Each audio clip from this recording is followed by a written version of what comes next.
kining gi-emphasize ni Jesus pagsulti, lisod kay ni siyang sabton bisan nato karon kung wa gid tay pagtuo. Mutuo ba mo nga kining misa mao ni ang lugar diin si Kristo mahimong pagkaon? Tuo mo? Nawa di ba inyong tinubagan hinay kayo? Mutuo dili? Kinahanglan yung balik-balikon. Minus tagpagtuo tinud-anay lang. Mao na nga ang pagsimba dili kayo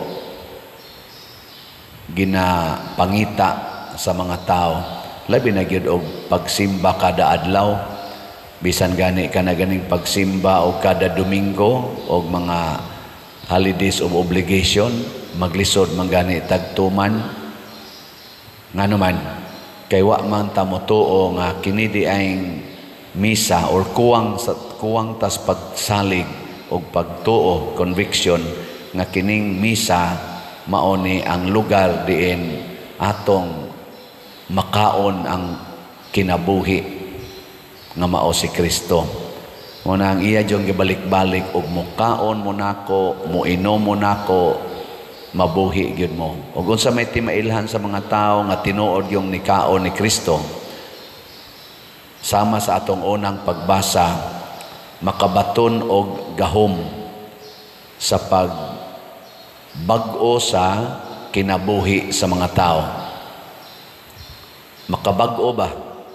Sama sa nahitabo ni Saulo nga nahimong San Pablo, manglulutos siya, iyang gilutos ang mga nikaon ni Kristo.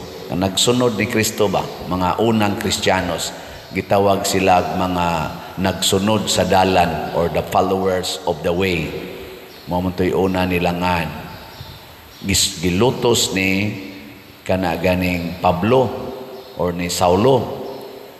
Pero tungod kay sila wa man mohunong pagsangyaw, bisag nanagan sila di ka Jerusalem, abot sila ngadto sa Damascus, sige lang gyapon sila sangyaw.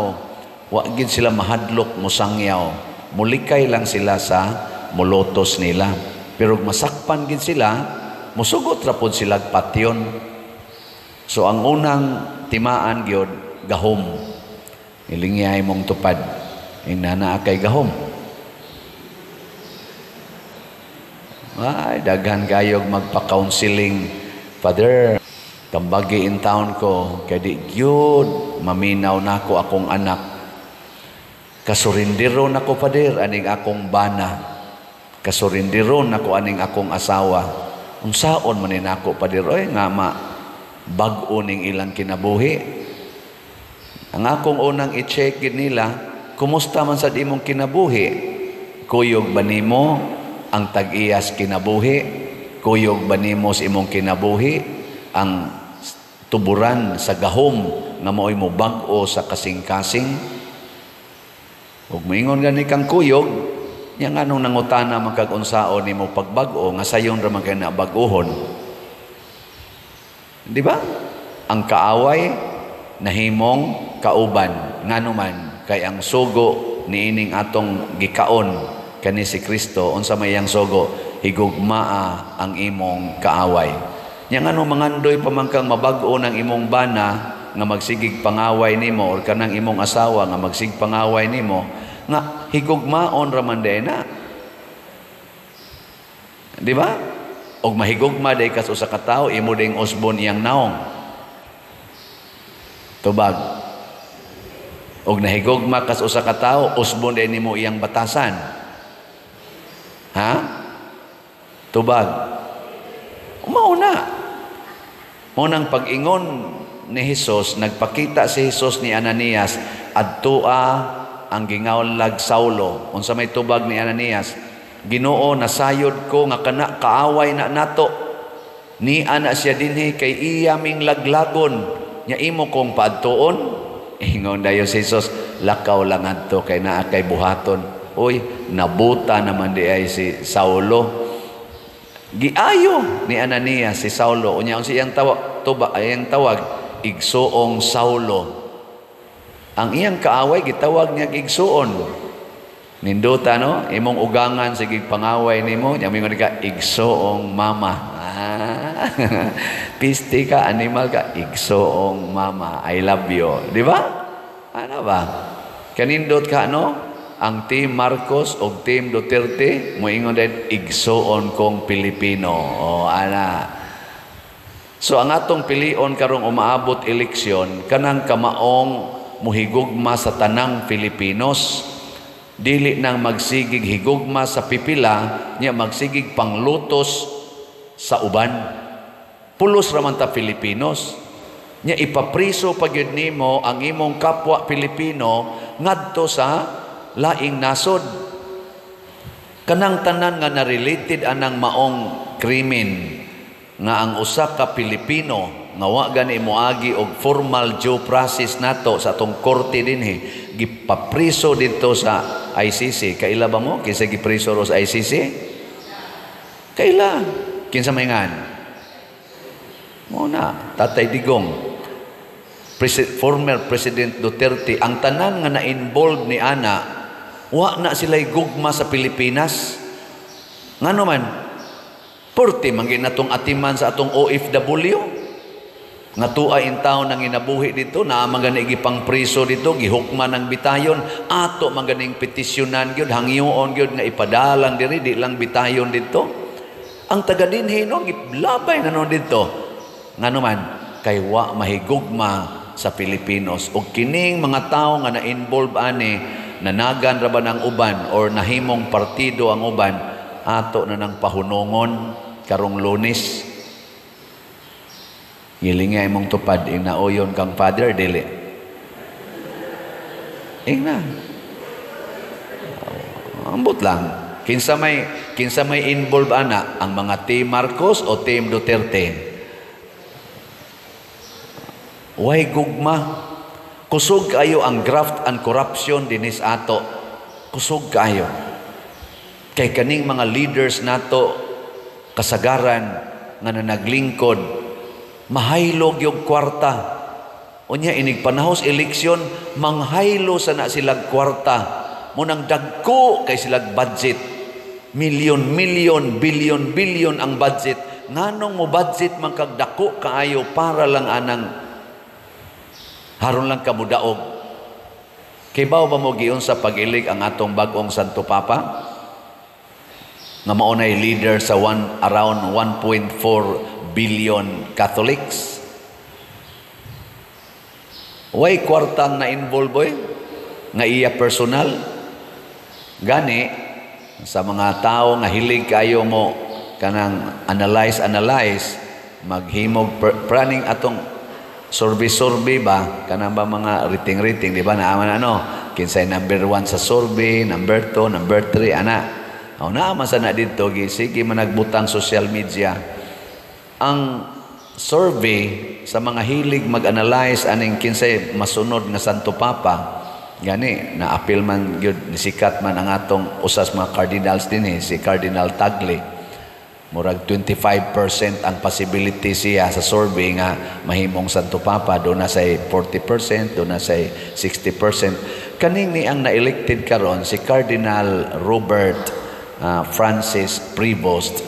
Ang iyarang percentage nga posibleng mahimo siyang next Pope, 0.6%. Layo kayo.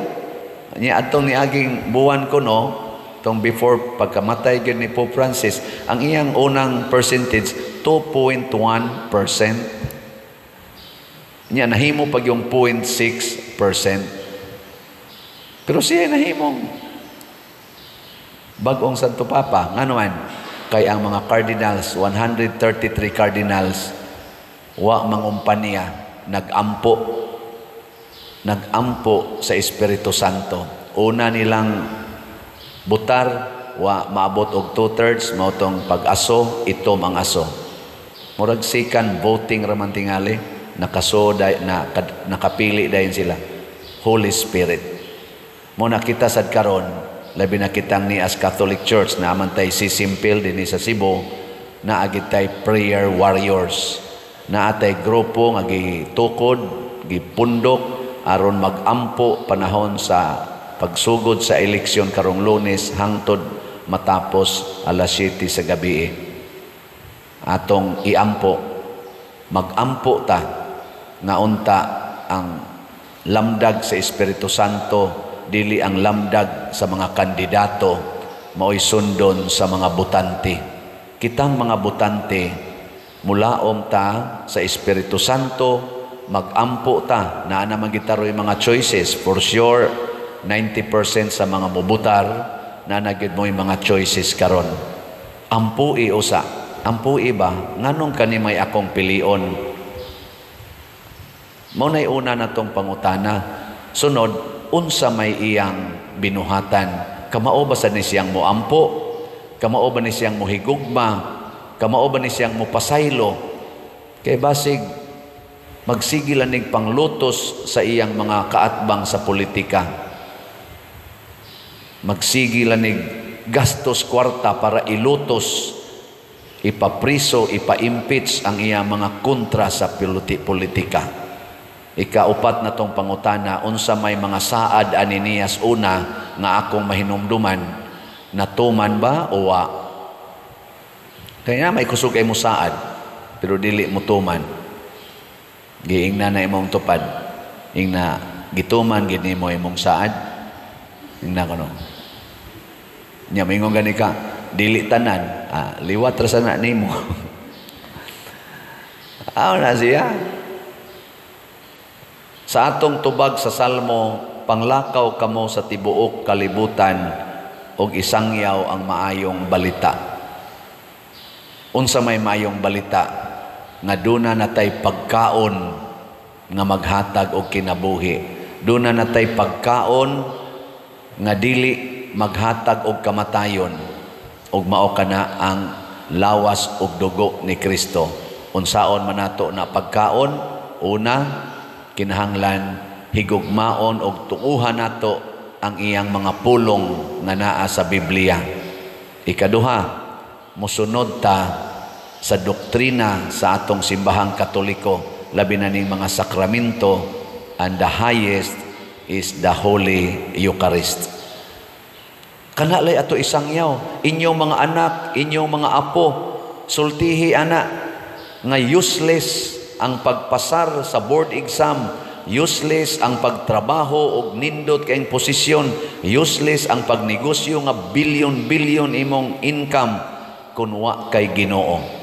Useless ang pagkahimo nimong senador, pagka-gobernador, pagka-congressman, unsa pa nang uban diha, mayor or presidente sa Pilipinas, or unsa diha imong posisyon, pare, kardinal, santo papa, kung wa kay Ginoo sa imong kasing-kasing. Tanawa karon, unsa may nahitabo sa atong nasod, hayahay o naglisod? Kusga. O naglisod, lisod sad. Tanawa atong slat, minus kay halin. Naglisod man. Ngatong SBF DAG na apay para ni sa tong kumbinto na apay 3,586 ka slots nga wa pa mahalin, tag 500 pesos per slot. Ang atong God's Healing and Deliverance Powers, GHDP, para ni sa atong katong ipremyo nato, mao na lang ni atong gipadayo ni kay naapay 27,340 ka slots nga tag 100 pesos per slot. Dali-dalion tanig hurot kay nindot on tanig mahurot ni karong buwan gyud sa Mayo kay haron ato ning mahatag ngadto sa mga chapels. Unya ang atong katong kang Father Arnel haligi para ni Mama Mary murag duol-duol na lang ni kay 106 na lang. Hotdan lang ninyo karong adlaw 106 na lang ni tag 100 pesos per slot. Mahurot ba ni karong buwan sa Mayo o dili? Horot ni nga naman kay nagpuyo naman ang Ginoo nato. Mugawas gid ang atong pagkamahigugmaon, pagkamanggihatagon, pagkamapasayloon og mubunga kini kalinaw og kalambuan. Muna ang mga Katoliko sa una, panahon pa nila ni San Pablo, ang pinakadaghan nga gihisgutan na aras 5,000. Pero karon 1.4 billion throughout the world. Bunga ni sa mga tao nga nagdaag Ginoo, mga misyonero, mga samas, mga Agustinian, Dominican, Franciscan, Jesuits. So ang una natong Santo Papa nga gisundan ani karong Santo Papa ha, usa ka Jesuit, si Pope Francis. Karon Agustinian. Ang Agustinian usa sa mga orders nila mo nang nagdaa diha sikat natong Santo Niño o kanisang atong naa sa Tabor, mga OED. Kangi na din o kanang naas gadaan ng USGR, OER sa na sila o uban pang mga order sa Agustinian. Mo nang nindot kayo nga ato yung tan-awon kanunay giunsa pag-translate ang giingon ni Kristo, ako ang pan nga naghatag og kinabuhi, ang mukaon kanako dili na gyud gutomon og dili na sad uhawon, labaw tanan dili na mamatay. Ang pasabot dili gyud maimperno, dili mabuntog sa sala dinhis kalibutan.